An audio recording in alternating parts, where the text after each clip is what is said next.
What's up everybody, it's Sean here and I'm back today to give you guys a review of the Air Jordan 8 Retro in this Aqua colorway. This is one of the original colorways of the Air Jordan 8, which dropped back in 1993.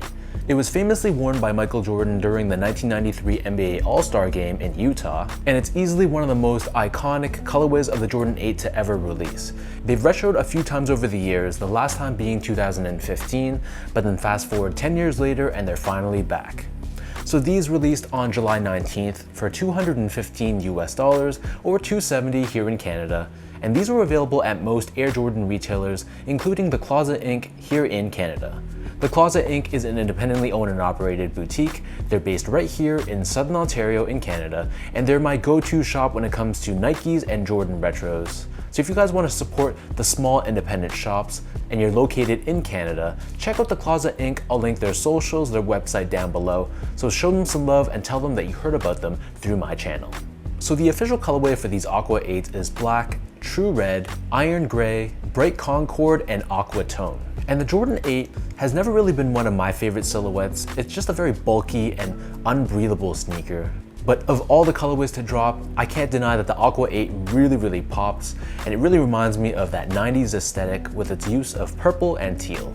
So jumping into the details of the shoe, the front half of the sneaker is crafted out of a synthetic nubuck. So this is a black colored nubuck, has a decent feel to it even though it is a synthetic material, and just like the originals from '93, they also didn't utilize genuine leathers on this front half either. So on the side panels, you can see this is perforated, even though it still leaves the shoe pretty unbreathable. And then crisscrossing on top of the midfoot, we have the signature Air Jordan 8 straps. This is also crafted out of synthetic nubuck, and we have the number 23 at the very top strap, and this is done in this 90s style font. So the straps are held together to the sides of the shoe using Velcro.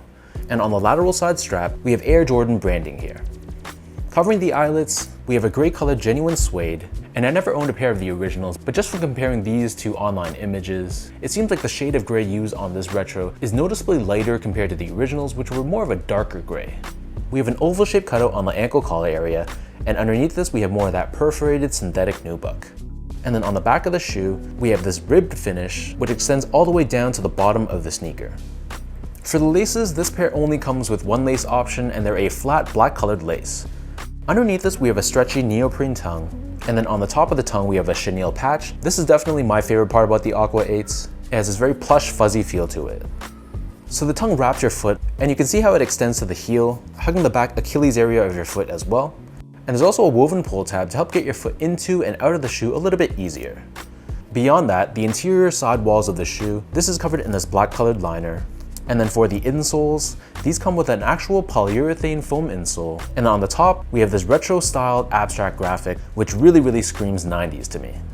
And then on the bottom of the heel of the sneaker, we have this TPU overlay, which is a little bit longer on the lateral side and shorter on the medial side. And this is covered in another abstract graphic in a mix of purple, aqua, and black.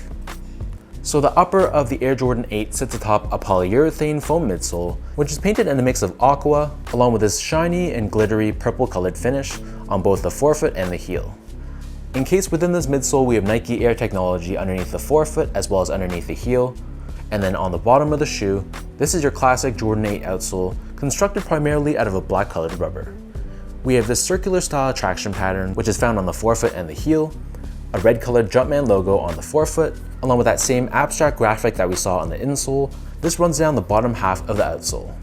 So that breaks down the look and the construction of these Aquas. And for those wondering about sizing, I feel like these run pretty true to size. So in my case, I'm a true size 10, slightly on the wider side. I got these in a size 10 and they fit me pretty well in a slightly snug way. So because of the inner booty of that shoe, where it kind of surrounds your foot and wraps it up, it gives the shoe more of a snug one-to-one fit. So because of that, my feet felt really contained. So if you're someone that doesn't really like that snug one-to-one fit, I'd probably recommend against rocking these Jordan 8s. But the positive to that is that your foot feels extremely contained and it's just very supported all around. But whatever size you normally wear for the Jordan 8s, I'd recommend just going with that same size. I just mean for most people that should be true to size. Moving on to the comfort, so unfortunately these Jordan 8s are really not comfortable. I don't know, there's just something about the firmness of this midsole maybe, but underfoot it just feels very firm. There's really no give. Maybe it's just a matter of breaking them in, but my initial step in comfort for these were pretty much non-existent.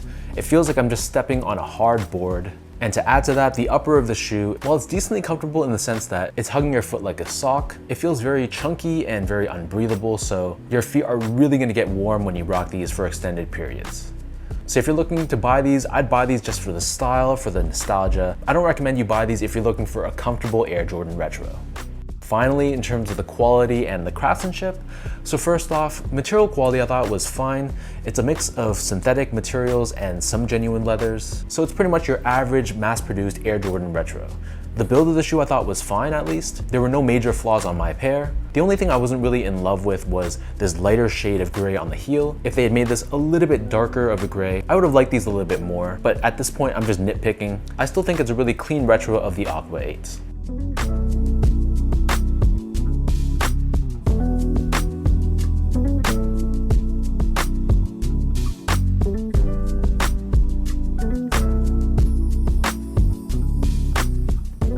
So with all that out of the way now, let's toss these on feet. I'll lace them up and I'll show you guys how these look.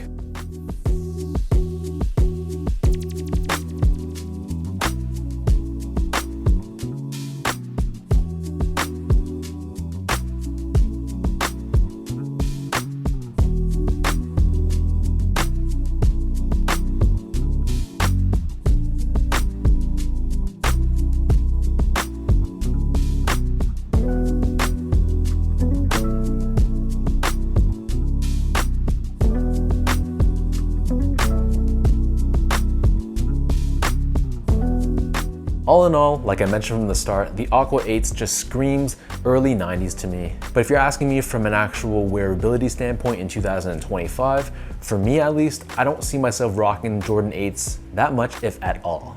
It's just a very clunky, heavy, unbreathable sneaker. And to add to that, the lack of the comfort underfoot was pretty much the final nail in the coffin. Still, I think visually it's just a nice looking sneaker. Aqua 8s will forever be a classic, and I think this color combination just really brings me back to the 90s. But nostalgia, unfortunately, can't be the only selling point. So for me, this is definitely a shoe that I'm reviewing and just gonna let go. So leave your thoughts down below. Let me know, what do you guys think about this 2025 retro of the Air Jordan 8 Aquas? As usual, if you guys enjoyed this review, be sure to like, comment, and subscribe to my channel if you haven't yet. I'll link my social media accounts down below for you guys to check out. And as always, a shout out to The Closet Inc. So for all my Canadian viewers out there, check them out, show them some love, and support the independent shops. So thanks everyone for watching. Hopefully you guys enjoyed this review, and I'll catch you all in my next video.